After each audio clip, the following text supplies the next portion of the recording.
mi parcours bi nga xamante ni parquet financier mi ngi wéyale liggéeyam di ko def wax nañ fi 162 arrestations yi. sur 91 dossiers 2 milliards 500 et quelques millions fi mu ne nii jotagum nañ ko ndax am na ñoo xamante ni dañoo joxe ñu may leen liberté provisoire en attendant li ci des yoon di def liggéeyam. Mais est-ce que jàpp nga ni li ñenn ñi bëgg a adresser des critiques à l'endroit de ce parquet financier ci seen démarche mu mel ni dañuy bëgg a doxe ku ma am ndey ku ma amul ndey ñenn ñi jàpp ni xëy na amul benn volonté politique gu ci laxasu tey Farba te jàpp nañ ne xëy na réew mi réewum ñëpp la du moom rek moom moo war a mën a voilà donc yëf yi doon toll ni ci ndoddam maître. waaw en fait bala ma tontu ci loolu. bëggoon naa rek nit ñi bàyyi xel. Jëwriñ Ndiassé. article bi grand boobu article 5 bu constitution bu Sénégal. article 5 dafa wax ni. tout acte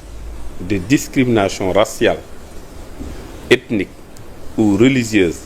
de même que toute propagande régionaliste pouvant porter atteinte à la sécurité intérieure de l'État ou à l'intégrité du territoire de la République sont punis par la loi. moo tax ñi agiter cette propagande régionaliste là nañ def attention te tey mën nañ ci bañ a jël Sénégal benn bopp la kenn mënu koo xar ñaar ku amul ak yoon wàll yoon jotewul ak yow dara te il faut ñu nungu ci réew mi que ni kenn ku ne ci ñun war nañ koo lëj-bëj xool ko mbiram ndax mi ngi ci aw yoon wala déet loolu aayul à mon sens loolu parenthèse la woon li jëm ci question bi nga ma laaj mooy parquet financier bi maanaam bilan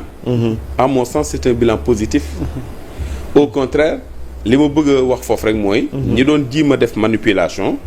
di wane ni parquet financier maanaam mooy remplaçant wu CREI c'est absolument faux comme yàlla ak yàlla damay wax juristes yi xam ne ñooy agiter ce débat là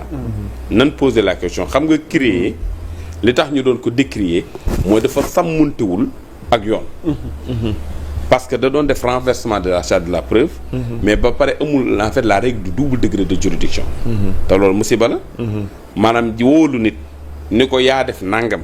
te kooku amul benn pexe pour mën a défendre boppam te boo ko daanee mënu koo jooy fenn loolu ça porte atteinte aux intérêts aux droits humains moo tax ñëpp koo xam ne da nga xamoon yoon da nga taxaw décrier ko mais na ma benn juriste wax maanaam ci pôle financier judiciaire judiciaire financier bi maanaam ci boo xoolee la loi 2023-14 ba mu jeex tàkk kenn ku mën a indi dara lu wuteeg yoon amul ça du point de vue formel maanaam loi bi dafa sàmmonte ak yoon les normes internationales kenn mënu koo jàmbaaraam beneen bi ci traitement dossier yi xam ni moom la def bilan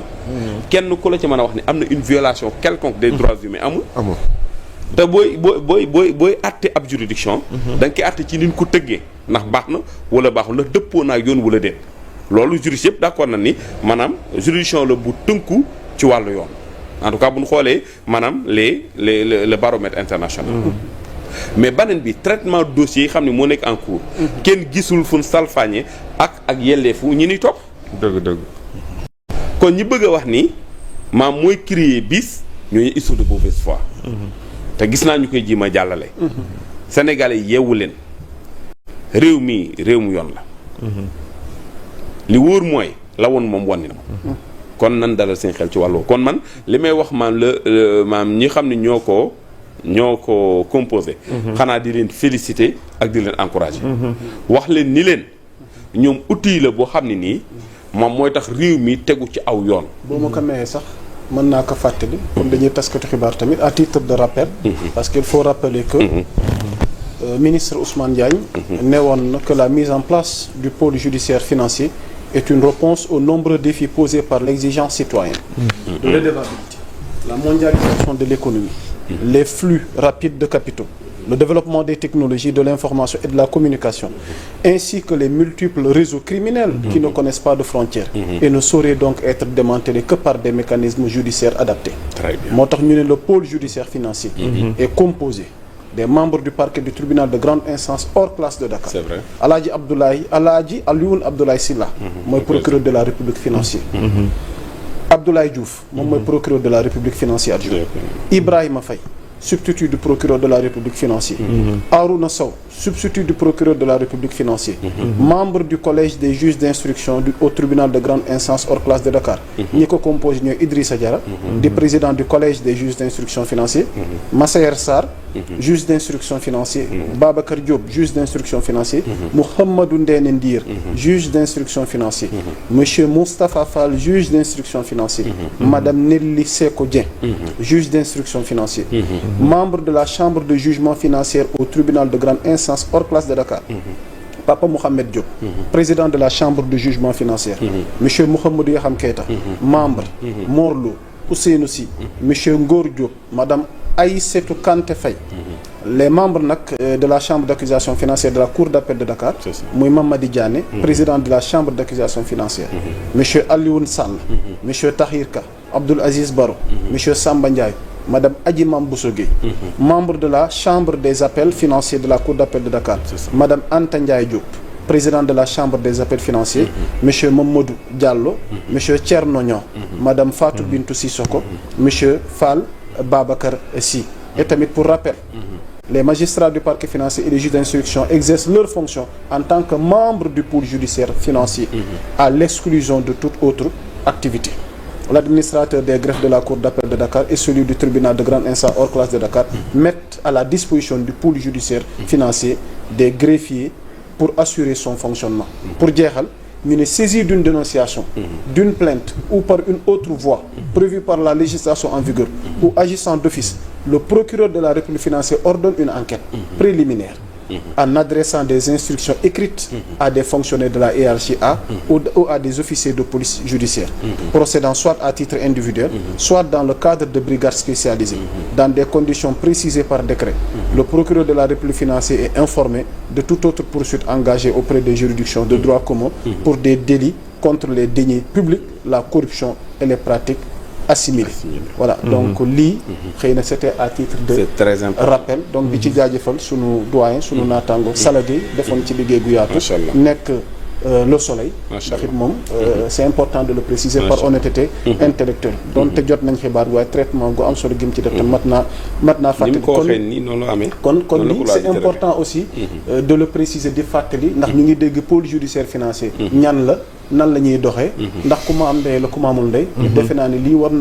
na dalal gum xel kilifa gi ma bàyyi la nga yeggali ci point bi nga boo xoolee donc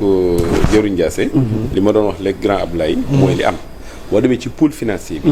buñ la dóoree da ngay jooy mën nañ la droit nga jooy da ngay jooy bu jooy sax néewee mën ngaa yokku ca kaw